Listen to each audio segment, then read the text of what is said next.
A line was crossed. Venezuela sets a precedent.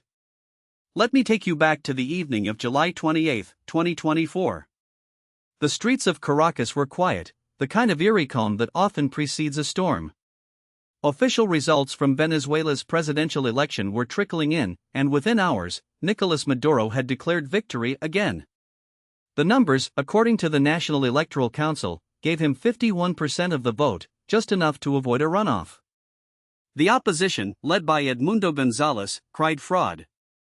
The United States, the European Union, and a dozen Latin American nations refused to recognize the result. Within days, the White House had imposed new sanctions, frozen Venezuelan assets abroad, and begun quietly discussing next steps. At first glance, this looks like just another election dispute in a country that has spent the last decade teetering between dictatorship and chaos. But here's what most analysts are: this isn't just about Venezuela. This is about the first major test of a new geopolitical doctrine, one that could redefine how great powers enforce their will in the 21st century. And if we don't understand what's really happening here, we're going to sleepwalk into a crisis far bigger than Caracas. I've spent the last 30 years studying the intersection of democracy promotion, regime change, and great power competition.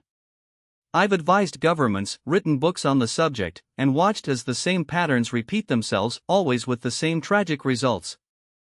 And what I'm seeing now in Venezuela isn't just another chapter in the country's long decline. It's a precedent. A line has been crossed. And if we don't recognize it for what it is, we're going to regret it. The official what they want you to believe. Let's start with the story you've been hearing in the news. Venezuela, a country once rich with oil, is now a failed state. Hyperinflation, mass emigration, and authoritarian rule have turned it into a cautionary tale. The election on July 28 was supposed to be different. After years of protests, economic collapse, and international pressure, the opposition, backed by the US and its allies, finally had a real shot at unseating Maduro. Polls showed Gonzalez leading by as much as 30 points. The world was watching. Hope was in the air. Then came the results. Maduro's government claimed victory with 51% of the vote. The opposition, which had been monitoring the count, immediately rejected the numbers, calling them fraudulent. The U.S. State Department, the EU, and the Organization of American States all echoed the same: the election was neither free nor fair. President Biden's national security advisor, Jake Sullivan, called the results a sham, and the Treasury Department announced new sanctions targeting Venezuela's oil sector. The message was the international community would not accept Maduro's victory. The data seems to support this narrative. Venezuela's economy has shrunk by 75% since 2013. More than 7 million people, nearly a quarter of the population, have fled the country. The electoral system is widely seen as rigged, with opposition candidates routinely barred from running, media outlets shut down, and voters intimidated. The opposition's own quick count system, based on 80% of the vote tallies, showed Gonzalez winning by a landslide. The discrepancy between the official results and the opposition's data was so stark that even some of Maduro's allies began to distance themselves. But here's the problem with this: it's incomplete. And in geopolitics, incomplete narratives are dangerous. Deconstructing the what's really happening. Let's start with the election itself. Yes, Venezuela's electoral system is deeply flawed. But here's what the mainstream media isn't telling: the opposition's victory wasn't as certain as the polls suggested. For one thing, polling in Venezuela is notoriously unreliable. The country's economic collapse has made it nearly impossible to conduct representative surveys. Many of the polls showing Gonzalez ahead were conducted by firms with ties to the opposition, and their methodologies have been questioned by independent analysts. More importantly, Maduro still has a hard core of support, about 20 to 25% of the population, who benefit from the regime's patronage networks. These aren't just government employees, they're the military, the intelligence services, and the business elites who've profited from the country's black market economy. Then there's the question of the opposition's strategy. For years, the US and its allies have pushed for regime change in Venezuela, but they've never been able to agree on how to achieve it. Some factions, particularly in the US Congress, have advocated for military intervention. Others have pushed for sanctions and diplomatic isolation. The opposition itself has been deeply divided, with some leaders willing to negotiate with Maduro and others insisting on his immediate removal. This lack of unity has weakened their position, making it easier for Maduro to manipulate the political landscape. But the real story here isn't about Venezuela's internal dynamics. It's about what's happening behind the. Let me tell you something that most analysts won't say: the US has been trying to overthrow Maduro for years. Not because he's a dictator, though he is, but because Venezuela sits on the largest oil reserves in the world, and because it's a key ally of Russia and China in the Western Hemisphere. Since 2019, the US has recognized Juan Guaidó, the opposition leader, as Venezuela's legitimate president. It's frozen billions of dollars in Venezuelan assets, imposed crippling sanctions on the country's oil sector, and even attempted to stage a coup in 2020. None of it has worked. Maduro is still in power, and Venezuela's economy, while devastated, hasn't collapsed entirely. So why is the US doubling down now? Because the geopolitical stakes have never been higher. Venezuela is one of the last remaining allies of Russia and China in Latin America. It's a critical node in the global energy market, and its collapse would send shockwaves through the region. More importantly, it's a test case for how the US plans to respond to the rise of a multipolar world. Here's where it gets interesting. The US isn't just trying to remove Maduro. It's trying to send a message to Russia and that the Monroe Doctrine, the 19th century policy that declared Latin America as America's sphere of influence, is still in effect. And that's where the real danger lies. The exited geopolitical a new Cold War in the Americas. To understand what's happening in Venezuela, you have to understand the broader context of great power competition. The world is no longer unipolar. The US is no longer the sole superpower. Russia and China have spent the last 2 decades challenging American hegemony, and Latin America has become a key battleground in this struggle. Let's start with Russia. Since the early 2000s, Moscow has been rebuilding its influence in Latin America, forging alliances with leftist governments in Venezuela, Cuba, Nicaragua, and Bolivia. These aren't just diplomatic relationships, they're strategic partnerships. Russia has sold billions of dollars in arms to Venezuela, deployed military advisors to the country, and even stationed nuclear-capable bombers in the region. In 2019, Russia sent troops to Venezuela to protect Maduro from a US-backed coup attempt. And in 2023, it signed a deal to build a military base in the country. China, meanwhile, has been playing the long game. It's invested billions in Venezuela's oil sector, providing loans that have kept the regime afloat. It's built infrastructure projects, sold weapons, and even helped Venezuela launch its own cryptocurrency to bypass US sanctions. And it's done all of this while avoiding the kind of overt military intervention that would provoke a direct confrontation with the US. The US, for its part, has responded with a mix of sanctions, covert operations, and diplomatic pressure. But here's the: none of it has worked. Maduro is still in power. Venezuela is still aligned with Russia and China. And the US is running out of options. This is where the election comes in. The US saw an opportunity to finally remove Maduro through political means. But when that failed, it faced it: accept the result and risk legitimizing Maduro's regime, or double down and escalate. It chose the latter. And that's where the precedent comes in. Because what the US is doing in Venezuela isn't just about Venezuela. It's about setting a new standard for how great powers enforce their will in the 21st century. If the US can overturn an election in Venezuela, what's to stop Russia from doing the same in Ukraine? Or China in Taiwan? The rules of the game are changing, and Venezuela is the first test case. Military and strategic: the risks of escalation. Now, let's talk about the military dimension. Because if this crisis escalates, it won't just be a diplomatic standoff. It could turn into something far more dangerous. The US has already deployed military assets to the region. The USS George Washington, a nuclear-powered aircraft carrier, has been conducting exercises off the coast of Venezuela. The U.S. Southern Command has increased its surveillance flights over the country, and there are reports of Special Forces units being deployed to Colombia and Guyana, both of which share borders with Venezuela. The Pentagon has also drawn up contingency plans for a potential intervention, though officials insist that military action is a last resort.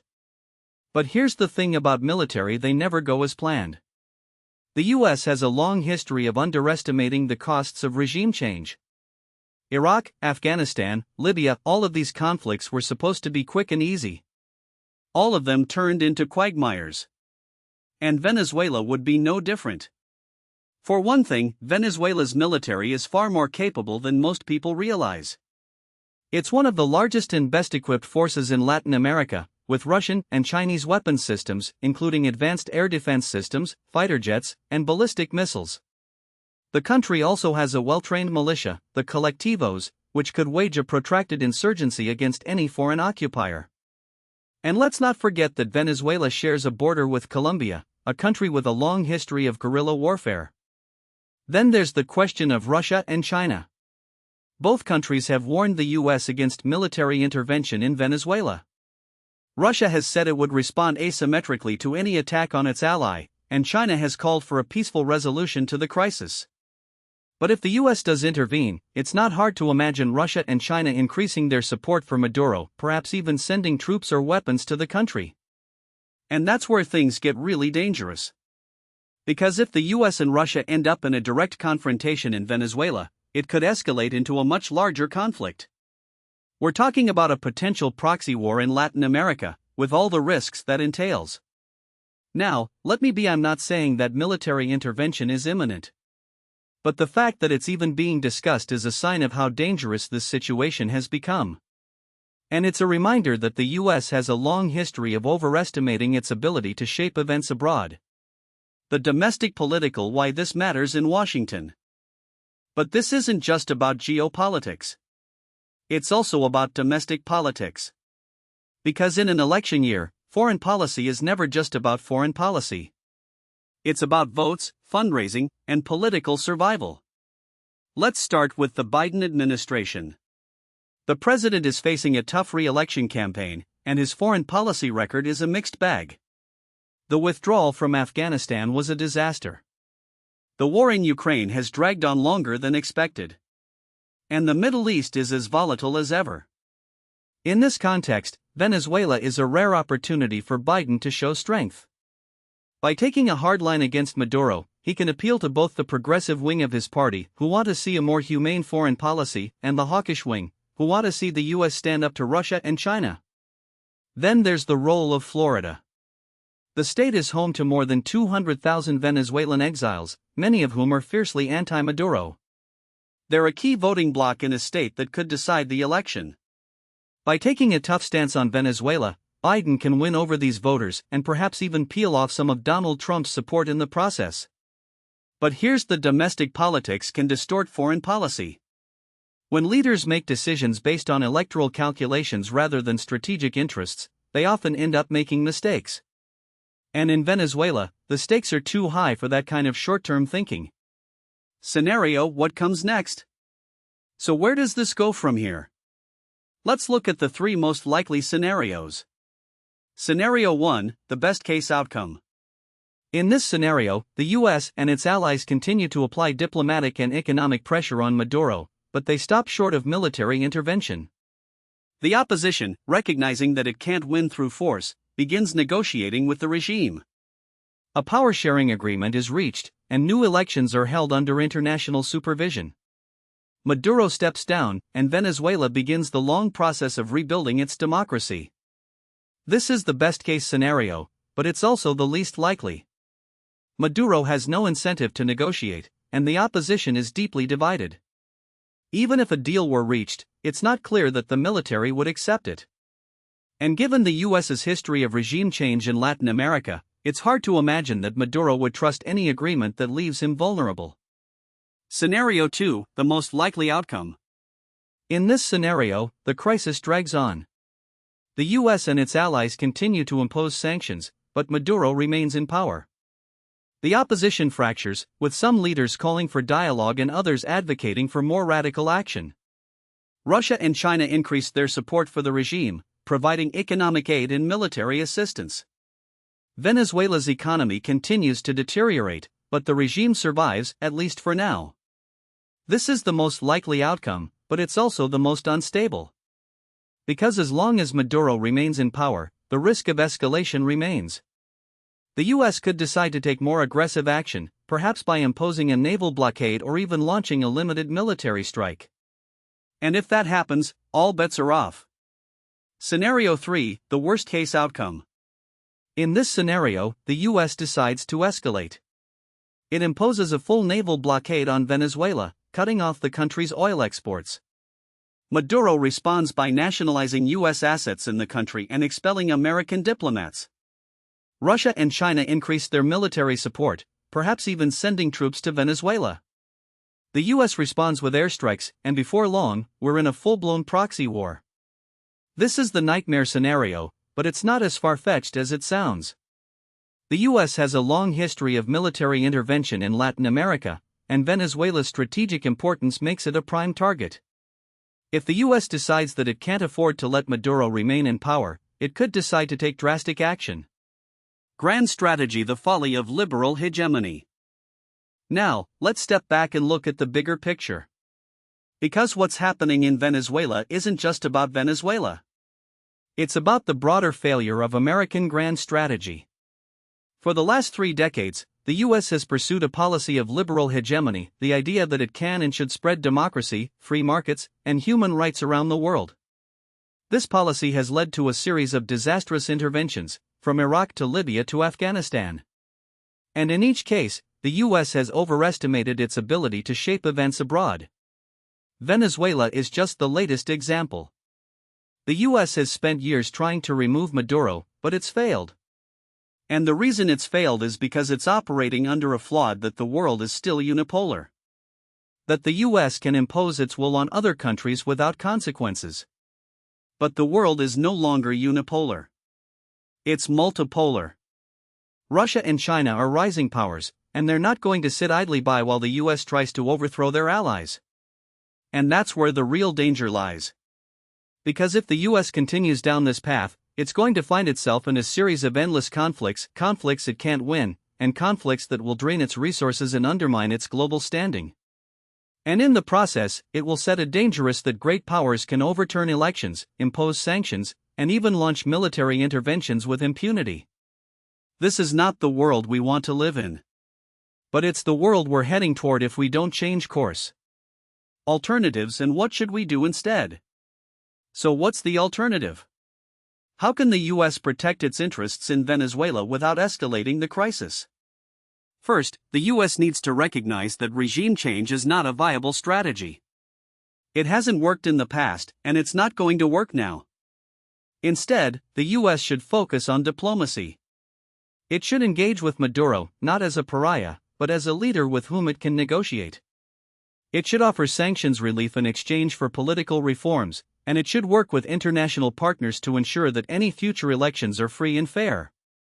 Second, the US needs to accept that Venezuela is not its sole sphere of influence. Russia and China have legitimate interests in the country, and the US can't expect to exclude them entirely. Instead, it should work with them to find a solution that benefits all parties. This might mean accepting a power-sharing agreement, or it might mean allowing Venezuela to remain a neutral state, like Switzerland or Austria during the Cold War.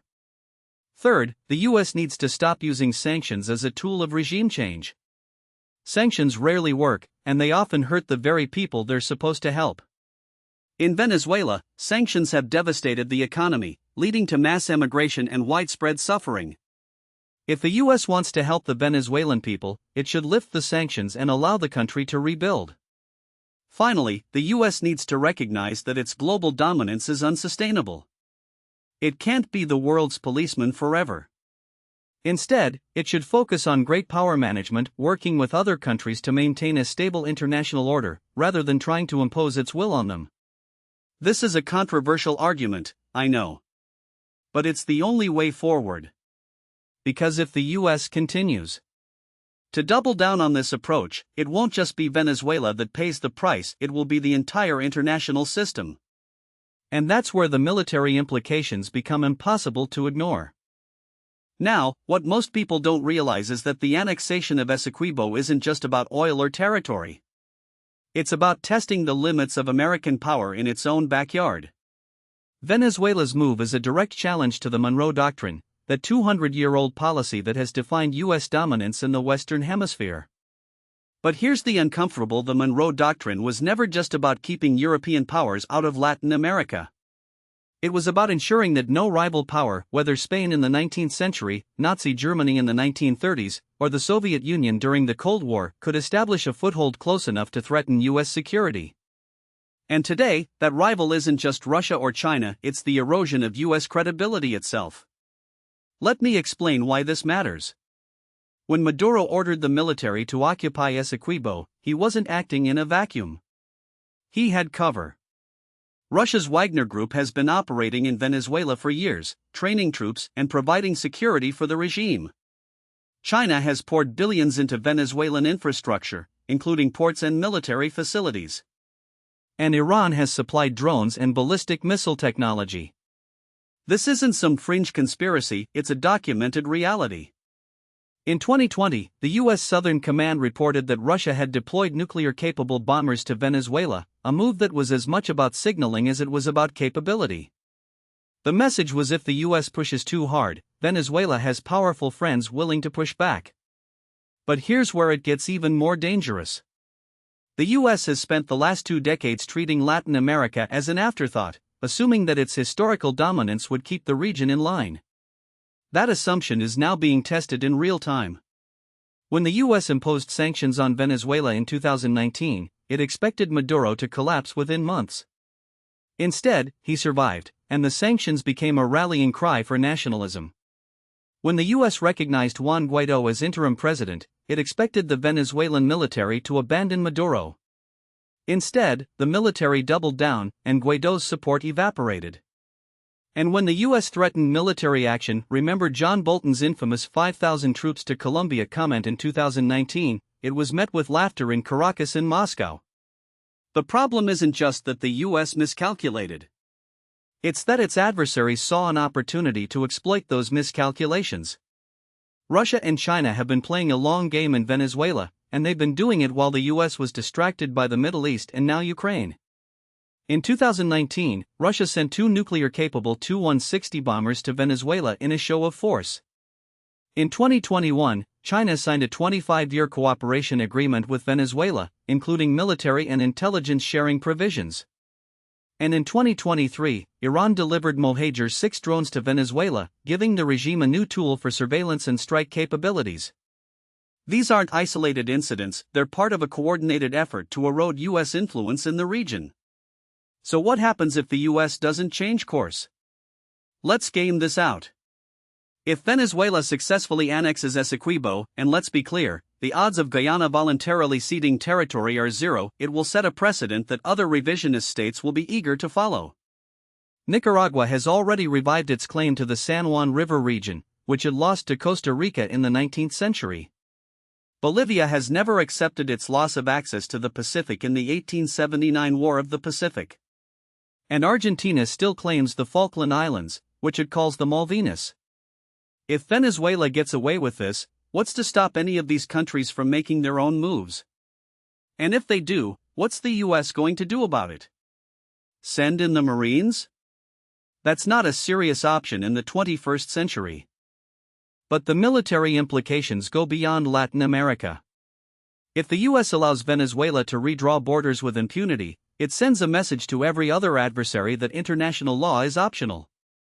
Russia will see it as confirmation that its annexation of Crimea and Donbass was just the beginning. China will see it as proof that the U.S. won't enforce red lines in the South China Sea or Taiwan. And Iran will see it as an opportunity to extend its influence in the Middle East without fear of consequences. This isn't just about Venezuela, it's about the future of the rules-based international order. Now, I know what some of you are, but the U.S. has the strongest military in the world. It can still enforce its will if it wants to. And you're right on paper. The U.S. could, in theory, launch airstrikes on Venezuelan military installations, or even send in special forces to support a coup. But here's the military power is only as effective as the political will behind it. And right now, the American public has zero appetite for another war. The failures in Iraq and Afghanistan have left a deep scar on the national psyche. The idea of sending troops to Venezuela, even in a limited capacity, would be met with fierce resistance. And even if the US did act, it would play right into Maduro's hands. He would portray it as another example of American imperialism, rallying domestic and regional support. This is why the US needs to rethink its approach, not just in Venezuela, but globally. The era of unipolar dominance is over. The US can no longer act as the world's policeman, and it can't afford to treat every crisis as an existential threat. Instead, it needs to focus on great power competition, where the real stakes are. That means working with allies to contain China in the Indo-Pacific, supporting Ukraine against Russia in Europe, and yes, managing the crisis in Venezuela, but doing so in a way that doesn't escalate into a direct confrontation with Moscow or Beijing. So what does that look like in practice? First, the US needs to stop treating Venezuela as a binary choice between regime change and surrender. It needs to engage with Maduro, not as a friend, but as a leader who has to be dealt with. That means offering sanctions relief in exchange for concrete concessions like allowing international observers for the 2024 elections, or reopening negotiations with the opposition. It means working with Brazil, Colombia, and Mexico to create a regional diplomatic framework that isolates Venezuela without pushing it further into the arms of Russia and China. Second, the US needs to accept that it can't compete with China and Russia in Venezuela on their terms. China has deep pockets and no qualms about investing in authoritarian regimes. Russia has no problem selling arms to pariah states. The US can't match that, and it shouldn't try. Instead, it should focus on what it does: soft power. That means supporting civil society, independent media, and democratic institutions in Venezuela. It means offering a clear alternative to the Maduro regime, not through force, but through example. Third, the US needs to stop treating Latin America as a secondary theater. For too long, the region has been an afterthought in US foreign policy, only getting attention when there's a crisis. That has to change. The US needs to invest in long-term economic and security partnerships with its neighbors, not just as a counter to China and Russia, but because it's in its own interest. That means reviving the Alliance for Progress, updating the Inter-American Treaty of Reciprocal Assistance, and creating new trade agreements that benefit both sides. Finally, the US needs to recognize that its credibility is on the line. If it allows Venezuela to get away with annexing Essequibo, it won't just be a blow to Guyana, it will be a blow to the entire international order. Other countries will see that the US is no longer willing or able to enforce its red lines. And that will have consequences far beyond Latin America. It will embolden Russia in Ukraine, China in Taiwan, and Iran in the Middle East. The US can't afford to let that happen. This isn't about being soft on Venezuela. It's about being smart. The US has spent the last 2 decades learning the hard way that military power alone can't solve every problem. It's time to apply those lessons to Latin America. Because if we don't, we're not just risking a crisis in Venezuela, we're risking a world where borders can be redrawn with impunity, where international law is meaningless, and where the strongest always win. And that's a world none of us should want to live in. Now, what most people don't realize is that this crisis isn't just about Guyana or even Venezuela's territorial ambitions, it's about the unraveling of Maduro's domestic legitimacy, and that's where the real danger lies. The regime in Caracas is not a monolith. It's a fragile coalition of military officers, corrupt bureaucrats, and socialist ideologues who have clung to power through sheer brutality and economic mismanagement. And right now, they're running out of options. Let me explain why this matters. Since 2013, when Maduro inherited Chávez's revolution, Venezuela's economy has contracted by a staggering 75%. That's not a typo, 75%. Inflation hit 1,000,000% in 2018, and while it's since stabilized due to dollarization, the country remains a shell of its former self. Oil production, once the lifeblood of the economy, has collapsed from 3.5 million barrels per day in 1998 to barely 700,000 today. The state-owned PDVSA is a hollowed-out husk, its refineries rusting, its workforce decimated by brain drain. And yet, the regime survives. How? By controlling the military, by jailing or exiling opponents, and by relying on a small but loyal base of supporters who still believe in the Bolivarian revolution or at least fear what comes in. Here's the uncomfortable: Maduro's annexation gambit isn't just about Essequibo. It's about survival. The regime is facing a perfect storm of domestic crises, and it needs a distraction. The economy is stagnant, the opposition is resurgent, and the military is restless. In December 2023, the U.S. eased sanctions on Venezuela's oil sector in exchange for promises of free and fair elections. But Maduro has no intention of holding a real vote. Instead, he's using the temporary relief to buy time, consolidate power, and most critically, shore up support within the armed forces. The military is the only institution keeping him in power, and if the generals start to waver, the regime collapses. That's why he's dangling the prospect of oil wealth in Essequibo in front of them. It's a classic authoritarian: create an external enemy, rally the nation, and hope the people forget about the breadlines and blackouts. But this strategy is a double-edged sword. The Venezuelan military is not a unified bloc. There are factions: hardliners who want to double down on repression, pragmatists who see the writing on the wall, and opportunists who just want to enrich themselves. The Essequibo crisis is forcing these factions to choose sides. If Maduro's gamble fails, the hardliners will blame the pragmatists for not being ruthless enough. If it succeeds, the opportunists will demand a bigger slice of the pie. Either way, the regime's internal cohesion is at risk. Now, let's talk about the opposition. For years, the U.S. and its allies have pinned their hopes on Juan Guaidó, the self-declared interim president who was recognized by over 50 countries. But Guaidó's moment has passed. His legitimacy was always tenuous, and his inability to deliver tangible change, let alone remove Maduro, has left him marginalized. The real opposition today is a fragmented coalition of parties, civil society groups, and disillusioned Chavistas who are tired of the revolution's failures. The most significant development in recent years has been the rise of Maria Corina Machado, a hardline anti-Chavista who won the opposition's primary in October 2023 with over 90% of the vote.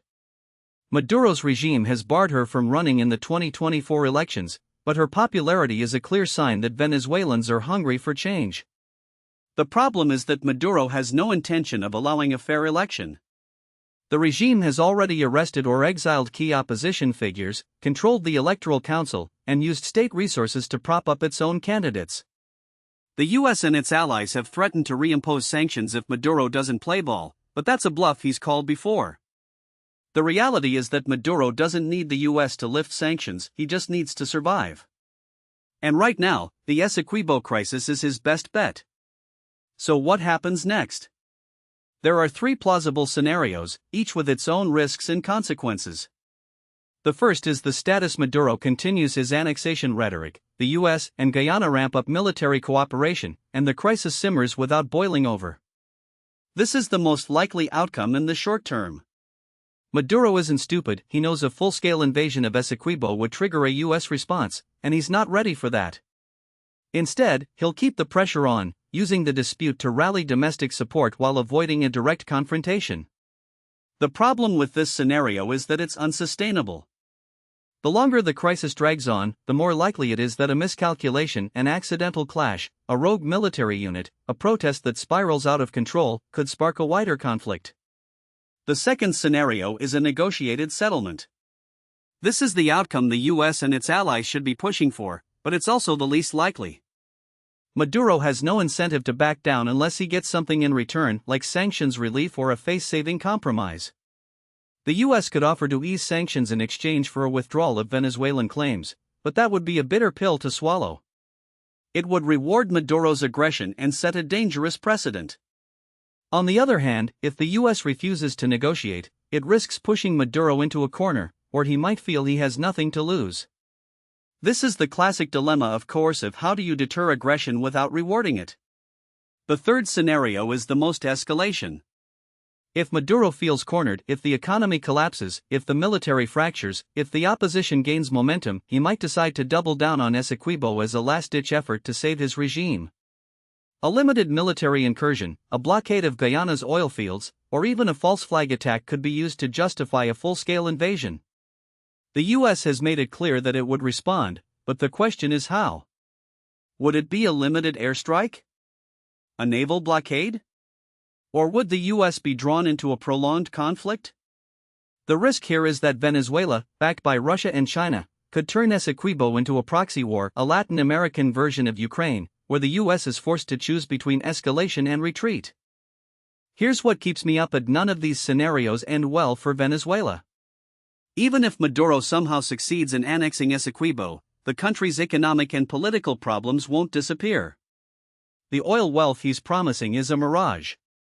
Guyana's offshore fields are controlled by ExxonMobil and other Western commies, and any attempt to seize them would trigger a crippling sanctions regime. The Venezuelan military, already stretched thin, would be bogged down in a guerrilla war against Guyanese forces and local resistance. And the international community would isolate Venezuela even further, cutting off what little access it has to global markets. The real tragedy is that Venezuela's people are the ones who will suffer the most. Over 7 million Venezuelans have fled the country since 2015, creating one of the worst refugee crises in the world. Those who remain face chronic shortages of food, medicine, and basic services. The Essequibo crisis is a distraction from these realities, but it's also a symptom of them. Maduro's regime is running out of time, and it's willing to burn down the house to stay in power. So where does that leave us? The US and its allies need to recognize that this isn't just about territory, it's about the future of Venezuela itself. The best way to counter Maduro's aggression isn't through military threats or economic sanctions alone. It's by offering the Venezuelan people a real alternative. That means supporting the opposition, yes, but also engaging with the military and the business elite, those who have the power to force change from within. It means working with regional partners like Brazil and Colombia to isolate Maduro diplomatically, while also offering a path to reintegration if he steps back from the brink. And it means preparing for the post-Maduro Venezuela, where the military, the opposition, and the remnants of Chavismo will all vie for power. The uncomfortable truth is that Venezuela's crisis is far from over. The Essequibo dispute is just the latest chapter in a long, tragic story. But it's also an opportunity, a chance for the US and its allies to show that they've learned from past mistakes. The days of gunboat diplomacy are over. The days of backing coups are over. What Venezuela needs now is a strategy that combines pressure with diplomacy, deterrence with engagement. Because if we don't get this right, we're not just risking a war in South America. We're risking the collapse of a nation. And that's a price none of us can afford to pay.